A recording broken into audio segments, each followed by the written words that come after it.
फंसे रहने वालों के बीच का अंतर यही है। मैंने कई ऐसे लोगों को देखा है जो अच्छी तनख्वाह कमाते थे लेकिन कभी बचत नहीं कर पाए। मैंने ऐसे भी लोग देखे हैं जिनकी तनख्वाह कम थी लेकिन वे बचत और निवेश की आदतों के कारण वित्तीय स्वतंत्रता प्राप्त करने में सफल हुए। एक और बड़ी गलती जो लोगों को अमीर बनने से रोकती है वह यह है कि वे अपने भविष्य में निवेश नहीं करते। बैंक खाते में पड़ा निष्क्रिय पैसा आपके लिए कुछ नहीं करता और जो पैसा सिर्फ अमीर दिखने के लिए खर्च किया जाता है वह आपको कभी वित्तीय स्थिरता नहीं देगा। असली सुरक्षा इस बात में है कि आपका पैसा आपके लिए काम करे। इसका मतलब है कि आपको निवेश करना चाहिए, संपत्तियों को समझना चाहिए और अपनी आमदनी बढ़ाने के तरीके सीखने चाहिए, बजाय केवल खर्च करने के। अब मैं आपको एक चुनौती देना चाहता हूँ। अगले 30 दिनों के लिए एक प्रयोग करें। जब भी आपको कोई महंगी चीज खरीदने की इच्छा हो, सिर्फ इसलिए कि आप अधिक सफल दिखना चाहते हैं, तो खुद से यह सवाल पूछें, क्या मुझे इसकी वास्तव में जरूरत है? क्या यह मेरे जीवन में कोई महत्वपूर्ण मूल्य जोड़ने वाला है या मैं इसे सिर्फ दूसरों को प्रभावित करने के लिए खरीद रहा हूँ?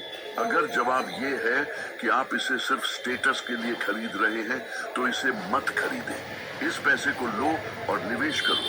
1 महीने बाद अपना खाता चेक करो और फर्क देखो। मैं शर्त लगाता हूँ कि तुम हैरान रह जाओगे। धनवान बनने का रास्ता अमीर दिखने में नहीं बल्कि स्मार्ट फैसले लेने में है। अगर तुम आज से यह लागू करना शुरू करोगे तो तुम्हारा आर्थिक भविष्य तुम्हारा धन्यवाद करेगा।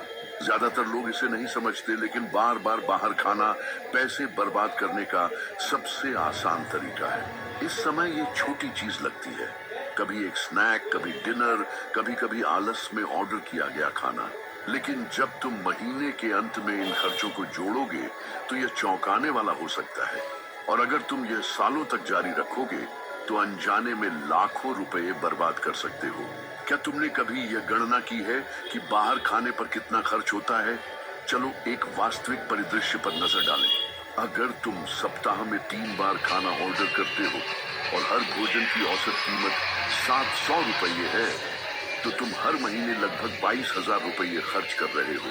अब इसे 12 महीनों से गुणा करो, ये 2,60,000 रुपये से अधिक हो जाता है। और अगर तुम इसे 10 साल तक करते रहो, ये 25 लाख रुपए से अधिक हो जाएगा, जिसे तुम निवेश कर सकते थे या एक नया व्यापार शुरू करने में लगा सकते थे। और इसमें महंगे रेस्तरां में डिनर, बिजनेस लंच और सुबह की चाय या कॉफी का खर्च शामिल नहीं है।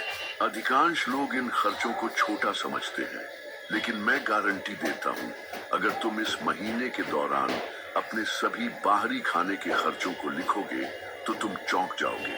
मैं एक ऐसे व्यक्ति को जानता था जिसकी आमदनी अच्छी थी लेकिन वह हमेशा शिकायत करता था कि वह बचत नहीं कर पाता। जब हमने उसके खर्चों का विश्लेषण किया तो पाया कि वह हर महीने 1,40,000 रुपए से अधिक सिर्फ खाने के ऑर्डर पर खर्च कर रहा था। यह लगभग एक अतिरिक्त आय के बराबर था जो केवल खाने पर बर्बाद हो रही थी। जब उसे यह एहसास हुआ तो उसने अपने ऑर्डर कम करने और घर पर खाना बनाने की कोशिश की।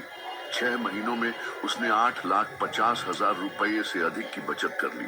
उसने इस पैसे को निवेश किया, एक आपातकालीन कोष बनाया और शेयर बाजार में निवेश करना शुरू किया।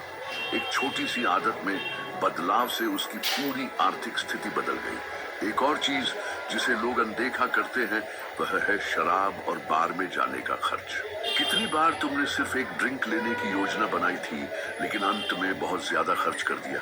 अक्सर हमें लगता है कि हम कम खर्च करेंगे, लेकिन कुछ ड्रिंक्स, कुछ स्नैक्स और दोस्तों के साथ साझा किया गया बिल मिलाकर खर्च उम्मीद से ज्यादा बढ़ जाता है। अब इन खर्चों को पूरे साल में जोड़ो, नतीजा होगा एक छिपा हुआ वित्तीय नुकसान जो तुम्हारी आर्थिक तरक्की को रोक सकता है। कई लोग नहीं समझते कि बाहर खाना सिर्फ पैसे की बात नहीं है बल्कि यह एक आदत भी है। अक्सर यह जरूरत नहीं होती बल्कि सिर्फ सुविधा की बात होती है, लेकिन यह सुविधा महंगी पड़ती है। समाधान क्या है? योजना बनाना। अगर तुम अपने खाने की योजना बनाकर घर पर खाना बनाओ तो हर साल लाखों रुपए बचा सकते हो। साथ ही तुम्हारी सेहत भी बेहतर होगी क्योंकि घर का बना खाना कम प्रोसेस्ड और ज्यादा हेल्दी होता है। सफल लोग अनुशासित वित्तीय आदतों का पालन करते हैं क्योंकि वे जानते हैं कि छोटी बचतें लंबे समय में बहुत बड़ा असर डालती है। अगर तुम्हें लगता है कि रेस्तरां का खर्च कम करने से कुछ नहीं बदलेगा, तो एक काम करो, इस पैसे को लो और इसे किसी ऐसी चीज में निवेश करो जो तुम्हें लाभ दे। यदि आप बाहर खाने पर होने वाले खर्च को आधा कर दें और इस बचत को एक ऐसे फंड में निवेश करें जो सालाना 10% रिटर्न देता है, तो 20 वर्षों में आप एक बड़ी राशि जमा कर सकते हैं। और यह सब केवल एक सरल आदत बदलने से संभव हो सकता है। अब मैं आपको एक चुनौती देता हूँ। अगले 1 महीने तक अपने सभी बाहरी खाने के खर्चों को नोट करें। महीने के अंत में कुल राशि देखें और सोचें कि इस पैसे से आप क्या कर सकते थे। अगले महीने इस खर्च को आधा कर दें। बचाई गई राशि का उपयोग निवेश करने या एक आपातकालीन फंड बनाने के लिए करें। यदि आप इसे कुछ महीनों तक जारी रखते हैं, तो आप अपने बैंक खाते पर इसका प्रभाव देखकर हैरान रह जाएंगे। धन संचय करने की कुंजी केवल अधिक कमाना नहीं है, बल्कि इसे समझदारी से खर्च करना भी है। यदि आप अमीर बनना चाहते हैं, तो आपको अपने पैसे के प्रति सम्मानजनक दृष्टिकोण अपनाना होगा। इसका मतलब है कि उन खर्चों को खत्म करना जो आपके जीवन में वास्तविक मूल्य नहीं जोड़ते।